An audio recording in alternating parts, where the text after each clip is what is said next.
الحمد للہ رب العالمین والصلاة والسلام علی سید المرسلین اما بعد فاعوذ باللہ من الشیطان الرجیم بسم اللہ الرحمن الرحیم۔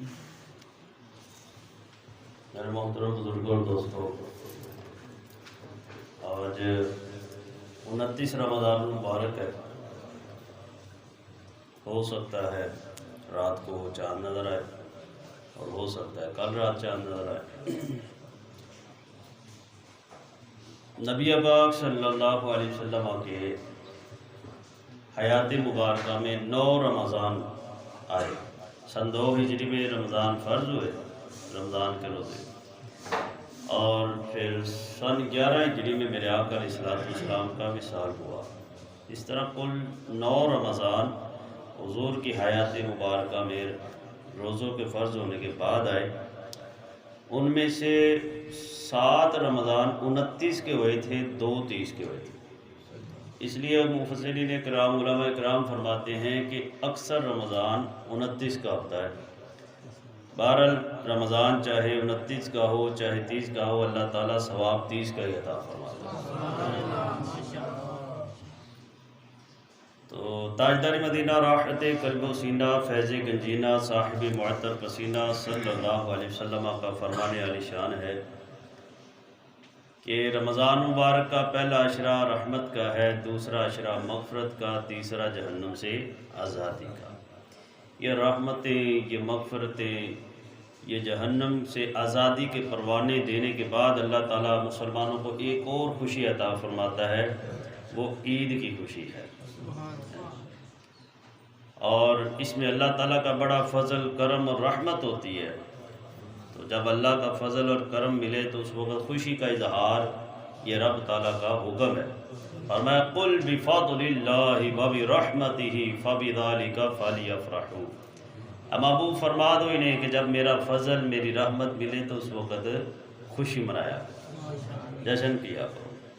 تو یہ جب رمضان مبارک کا مہینہ گزرتا ہے نا، تو جو رات آتی ہے، یہ پتہ کتنی مبارک رات ہے۔ حضرت عبداللہ بن عباس رضی اللہ تعالیٰ عنہ فرماتے ہیں رمضان کا مہینہ گزرنے کے بعد جو شوال کی پہلی رات آتی ہے نا، جسے ہم چاند رات کہتے ہیں، فرمایا اس رات کو لیلۃ الجائزہ کہا جاتا ہے۔ لیلۃ الجائزہ کا مطلب کیا ہے؟ اس کا معنی ہے انعام حاصل کرنے کی رات، کہ رمضان المبارک کے اندر جتنے لوگوں نے جو بھی نیکیاں کی ہیں، آج اس کا انعام حاصل کرنے کی رات ہے۔ اور مزید فرماتے ہیں کہ جب یہ رات آتی ہے نا، تو یہ رات گزرنے کے بعد جب صبح آتی ہے تو اللہ تبارک و تعالیٰ فرشتوں سے حکم فرماتا ہے، فرشتوں جاؤ زمین پہ جاؤ، پھیل جاؤ، گلیوں میں، کوچوں میں، بازاروں میں، چوکوں میں کھڑے ہو جاؤ۔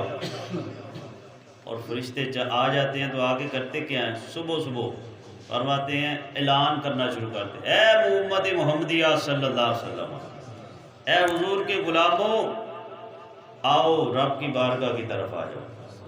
مراد اس سے عید کی نماز کے لیے کہتے آؤ رب کی بارگاہ میں آ جاؤ، اس رب کی بارگاہ میں جو سب سے زیادہ عطا کرنے والا ہے۔ آ جاؤ اس کی بارگاہ میں، بڑے سے بڑے گناہ کو بھی وہی معاف کرنے والا ہے۔ فرشتے پکار کے کہتے ہیں آ جاؤ اسی رب کی بارگاہ میں آ جاؤ۔ اور اللہ تعالیٰ خود کیا ارشاد فرماتا ہے، بندوں سے مخاطب فرماتا ہے، اے میرے بندوں مانگو مجھ سے، کیا مانگتے ہو آج کے دن؟ جو مانگو کہ میں عطا کروں گا۔ مجھے میری عزت اور جلال کی قسم، آج اگر اپنی آخرت کے بارے کچھ مانگو گے وہ بھی عطا کروں گا، اگر دنیا کے بارے بھی مانگو گے تو اس کے بارے میں تمہاری بھلائی کا خیال کروں گا۔ یعنی بعض اوقات بندہ مانگتا ہے لیکن وہ اس کے حق میں بہتر نہیں ہوتا، تو رب تعالیٰ فرما رہا ہے اگر دنیا کے بارے مانگو گے تو اس میں جو تمہارے لیے بہتر ہوگا وہ تجھے عطا کروں گا۔ ہے جی، رب کی رحمت پکار کے فرما رہی، اور فرمایا میری عزت اور جلال کی قسم تم میرا لحاظ رکھو تو میں تمہاری خطاؤں پر پردے ڈال دوں گا۔ میرا لحاظ رکھو، فرمایا میری عزت اور جلال کی قسم میں تمہیں حد سے بڑھنے والے مجرموں کے ساتھ ذلیل نہیں کروں گا۔ اور فرمایا پس جاؤ پھر، جب عید کی نماز پڑھ لیتے ہیں تو اللہ تعالیٰ فرماتا ہے جاؤ پھر تم اپنے گھروں میں، تمہاری مغفرت فرما دی ہے، تم نے مجھے راضی کیا ہے تو میں راضی ہو گیا ہوں، اب تجھے راضی کروں۔ عید کا دن جو ہوتا ہے نا، یہ ہمارے مطلب عام مشہور یہ ہے کہ اچھے کپڑے پہن لو، اچھے کھانے کھا لو، بس اس کا نہیں، بلکہ عید کا دن نا بڑا مبارک دن ہے، یہ بخشش کا دن ہے۔ حدیث پاک میں آیا ہے نادا مراد من السماء کل لیلۃ الی فجار صبح، رمضان مبارک کی ہر رات کو، رمضان کی ہر رات کو پورا مہینہ آسمانوں سے ندا کرنے والا ایک ندا کرتا ہے، اور صبح تک ندا ہوتی رہتی ہے، صبح تک ندا ہوتی رہتی۔ ندا کیا ہوتی؟ یا باقی الخیر تمم و ابشر، اے نیکی کرنے والے نیکی کو پورا کر کے خوش ہو جا۔ یا باقی الشر اقصر و ابصر، اے برائی کرنے والے رک جا اور عبرت حاصل کر۔ یہ روزانہ ندا ہوتی۔ حل تائب یتاب علیہ، ہے کوئی توبہ کرنے والا کہ اس کی توبہ قبول کی جائے؟ حل من مستغفر یغفر لہ، ہے کوئی مغفرت چاہنے والا کہ اس کی مغفرت کی جائے؟ حل داعٍ یستجاب لہ، رب تعالیٰ کی رحمتیں پکار کے کہتی ہے کوئی دعا کرنے والا کہ اس کی دعا قبول کی جائے؟ حل من سائل یسأل سوالہ، ہے کوئی سوال کرنے والا کہ اسے اس کے سوال کو عطا کیا جائے؟ اور پھر حدیث پاک میں فرمایا یہ رمضان کی ہر رات اللہ تعالیٰ کی رحمت پکار کے کہتی ہے، اور عشاء پانے والے عشاء پا لیتے ہیں۔ اور پھر فرمایا کہ اللہ تعالیٰ رمضان کی ہر رات میں 60,000 ایسے جہنمی جن پر جہنم لازم ہو چکی تھی، ان کو جہنم سے آزاد فرما کے جنت عطا فرما دی، صرف رمضان کی برکت سے۔ ظاہر عمل تو ان کے پلے ہے ہی نہیں، عمل ہوتا تو پھر نیکی جنت میں نہ جاتے، وہ پہلے کہا گیا کہ ان کے لیے جہنم لکھ دی گئی، لیکن رمضان کی برکت سے کہ انہوں نے رمضان کا ادب کیا، احترام کیا، صرف اس کی وجہ سے اللہ تعالیٰ ان کو جنت عطا فرما دیتا ہے۔ اور فرمایا پورے رمضان میں اللہ تعالیٰ نے جتنے جہنمیوں کو جہنم سے آزادی دے کے جنت عطا فرمائی ہوتی ہے نا، یہ جو چاند رات ہے، اس ایک رات میں اللہ تعالیٰ اس تعداد کے مطابق جہنمیوں کو جہنم سے آزاد فرما دیتا ہے، اس ایک رات میں۔ اور ایک روایت میں آتا ہے کہ اللہ تبارک و تعالیٰ فرشتوں سے پوچھتا ہے، فرشتوں بتاؤ جو بندہ اپنی مزدوری پوری کر لے تو اس کا کیا بدلہ ہے؟ جسے مزدوری پر رکھا جائے، وہ کام دیا جائے، وہ کام کر لے، پورا کر لے، تو اس کا بدلہ کیا ہے؟ فرشتے عرض کرتے یا اللہ، جب کوئی مزدور اپنی مزدوری پوری کر لے اس کی اجرت اس کو پوری دی جاتی ہے۔ تو اللہ تعالیٰ فرماتا ہے لو پھر فرشتوں گواہ ہو جاؤ، میں نے اپنے بندوں کے ذمہ ڈیوٹیاں لگائی تھی رمضان، انہوں نے یہ پوری کر لی ہے، اب تم گواہ ہو جاؤ کہ میں نے ان سب کی مغفرت و بخشش فرما دی ہے، ان کی نیکیوں کو، ان کی بدیوں کو نیکیوں میں تبدیل فرما دیا۔ میرے آقا علیہ الصلوۃ والسلام فرماتے ہیں جب پھر لوگ عید کی نماز پڑھنے آتے ہیں تو واپس جاتے ہیں تو نیکیوں سے پاک ہو کے گھر میں جاتے ہیں۔ لیکن یاد رکھیے یہ رات بڑی لیلۃ الجائزہ، اس کی احادیث میں بڑی فضیلت بیان کی، بالخصوص فرمایا جو اللہ کے ولیوں کی نشانی ہے، یاد رکھیے گا۔ آپ سمجھتے ہیں نا یہ کوئی اللہ کا ولی ہے یا نہیں ہے، اس کی ایک نشانی علماء نے جو بیان کی ہے نا اللہ کے ولیوں کی، کہ اس رات وہ کثرت سے روتے ہیں۔ یہ لیلۃ الجائزہ جو نا چاند رات، یہ اس رات کو کثرت سے روتے ہیں، یہ اللہ کے ولیوں کی نشانی ہے۔ اور ہمارے ہاں کیا ہوتا ہے، ہم لوگ اس رات کو نعوذ باللہ بازاروں میں گزار دیتے ہیں، شاپنگیں ہو رہی ہیں، مذاق مستیاں ہو رہی ہیں، کیا ہو رہی ہیں، یہ بھی تو ہے نا، ادھر اللہ تعالیٰ کے بندے رحمتیں لوٹ رہے ہیں، ادھر شیطان بھی آزاد ہو جاتا ہے۔ مسئلہ یہ ہے نا، حدیث پاک میں کیا ہے، آج کے رمضان آتا ہے شیطان کو قید کر لیا جاتا ہے، جو ہی رمضان ختم ہوا، شوال کا چاند نظر آیا، فوراً شیطان بھی آزاد۔ حضرت وہب بن منبہ روایت کرتے ہیں، فرماتے ہیں جب شیطان آزاد ہو جاتا ہے نا تو فوراً اس کے چیلے اکٹھے ہو جاتے ہیں اس کے سامنے، تو وہ روتا ہے، چلاتا ہے، تو چیلے کہتے ہیں سردار جی کیا ہوا، اتنا کیوں رو رہے ہو؟ کہا تجھے نہیں پتہ میں سارا مہینہ قید رہا ہوں اور میں کوڑتا رہا ہوں، میں تو لوگوں کو برائیوں کی طرف لیتے کے جاتا تھا، لیکن یہ تو رمضان میں دلی طور پر نیکیوں کی طرف مائل ہو گئے تھے، اور اتنا میرا نقصان ہوا ہے، ان کو ایک ایک نیکی کا 70 گنا ثواب ملتا رہا ہے، نفل کا ثواب فرض جتنا، ایک فرض کا 70 فرض ہو جتنا، اتنا ثواب ان کو ملتا رہا، میرا تو نقصان ہی بڑا ہو گیا، اور تم صاحب سے بھی میں ناراض ہوں، تم نے ایک بات بھی کوئی کام ہی نہیں کیا۔ وہ سارے معافی مانگتے ہیں کہ نہیں سردار جی معاف کر دو، کہتا معافی ایک صورت میں ہے، اگلا دن نہ چڑھے انہوں نے سیالیاں نیکیاں ضائع کرتا ہے۔ وہ کہتے ہیں وہ کیسے؟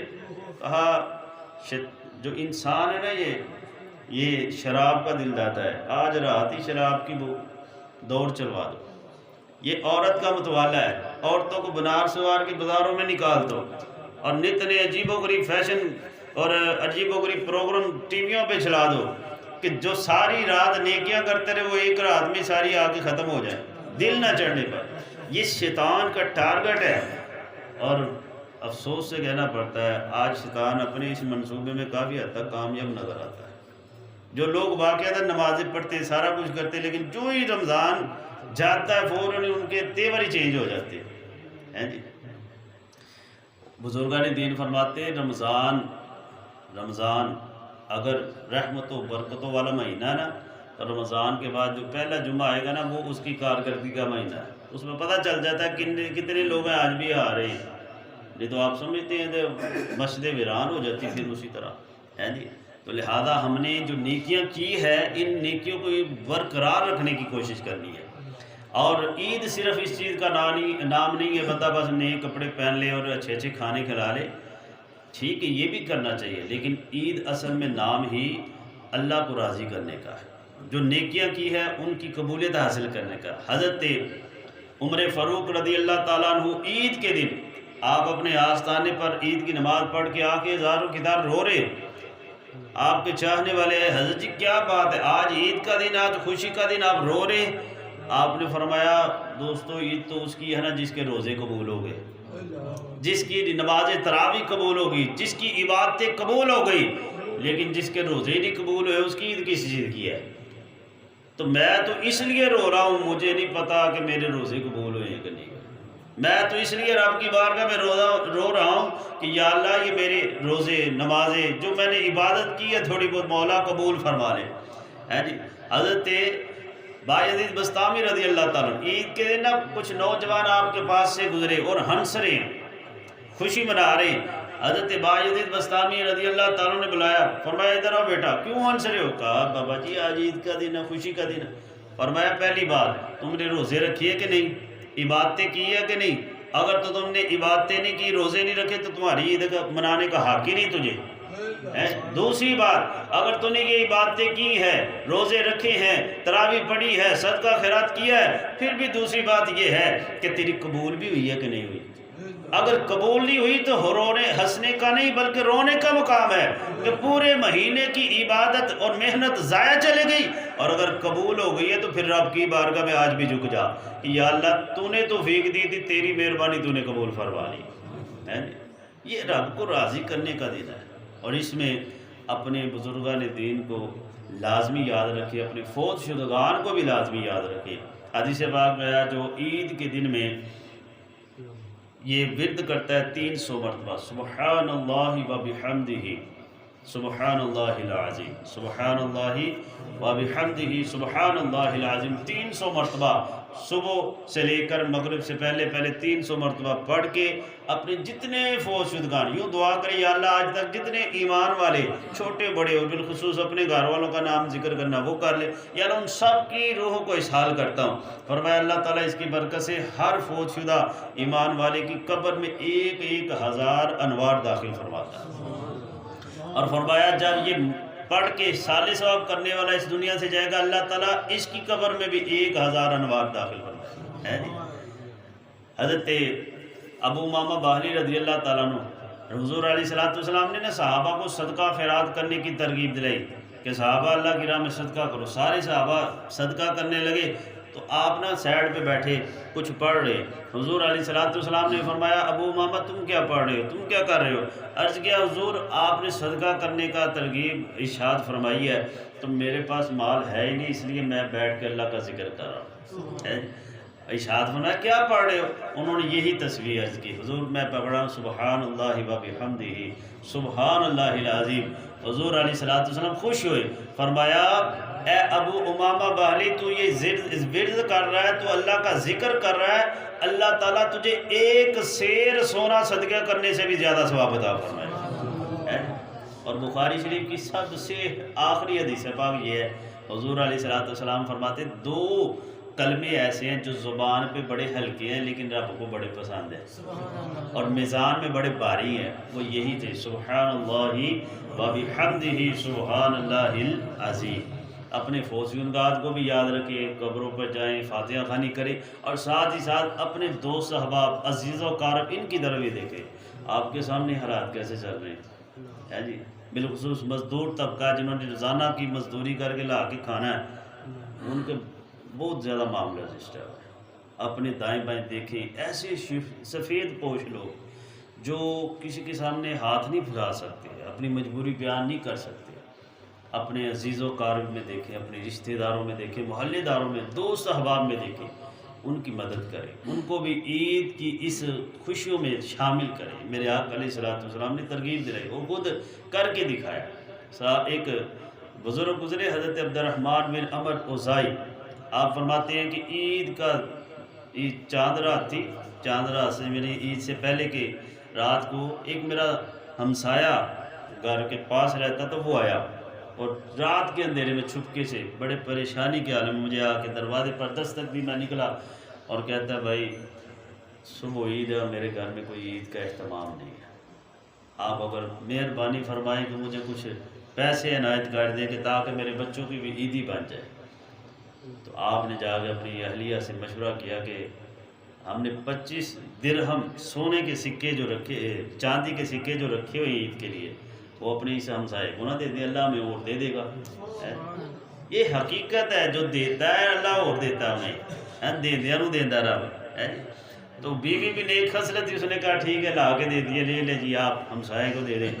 تو وہ کہتے ہیں ہم نے ہمسائے کو دے دیا۔ اب کچھ دیر ہی گزری ہے، دروازے پر دستک ہوئی، تو میں گیا تو میں دیکھتا ہوں ایک شخص ہے، وہ دروازہ کھولا تو ساتھ ہی میرے پاؤں پہ گر گیا، عرض کرتا ہے حضور میں آپ کے ابا جان کا بھاگا ہوا غلام ہوں، مجھے اپنی اس بغاوت پر بڑی شرمندگی ہے یہ کہ میں اپنے آقا کو چھوڑ کے بھاگ گیا تھا، اب مجھے شرم آئی، میں حاضر ہوا ہوں حضور، یہ میں نے کمائے ہوئے ہیں 25 سونے کے سکے، دیے کیا تھے؟ چاندی کے سکے، اور کہتے ہیں کہ 25 سونے کے سکے ہیں، میری کمائی ہے یہ آپ کے، کیونکہ آپ میرے مالک ہیں اور میں آپ کا غلام ہوں، اب جو چاہیں میں کرنے کے لیے تیار ہوں، مجھے بس پچھلا معاف کر دیجیے جو میں بھاگ گیا تھا۔ آپ نے اس غلام کو آزاد کیا، 25 سونے کے سکے لے کے گھر آگے، اور اپنی بیوی سے کہتے دیکھو رب تعالیٰ کتنا بے نیاز ہے، اب انہیں اس کی بارگاہ میں اس کے بندے کو 25 چاندی کے سکے دیے تھے، اس نے فوراً ہی ہمیں سونے کے سکے لوٹا دیے۔ یہ حقیقت ہے، آپ کسی کی ہیلپ کریں، جب کسی کا دل دکھا ہوتا ہے نا، روایت میں آتا ہے اللہ تعالیٰ دکھی دلوں کے پاس ہوتا ہے، ان کی سنتا ہے، جب کسی پر مشکل وقت ہے نا، اس کا دل کس کیفیت میں وہی جانتا ہے، جب اس وقت میں آپ کسی کی مدد کرتے ہیں نا، تو جو دعائیں اس کے دل سے نکلتی ہیں نا اور رب کی بارگاہ میں فوراً قبول ہو جاتی ہے۔ تو کسی کے دکھوں کا مداوا بنے، ہے جی، دیکھیں خود بچوں کی خوشیوں کا اہتمام کریں۔ اللہ تعالیٰ اپنے پیارے محبوب علیہ الصلوۃ والسلام کے صدقے میں اس عید کی خوشیوں میں اپنے دوست احباب کو بھی شامل کرنے کی توفیق عطا فرمائے، اور ساتھ ہی ساتھ ہمیں اس عید کو اپنی اطاعت اور فرما برداری میں گزارنے کی توفیق عطا فرمائے۔ آمین بجاہ نبی امین صلی اللہ علیہ وسلم۔ جی کوئی سوال ہو تو ارشاد فرمائیں۔ رمضان شریف کا ادب احترام، وہ تو یہ پہلے آپ کو سوال کرنا چاہیے، آج تو ہو سکتا آپ بھی دے دو، ظاہر ہے وہ تو منع کیا گیا ہے رمضان شریف کا ادب احترام، بس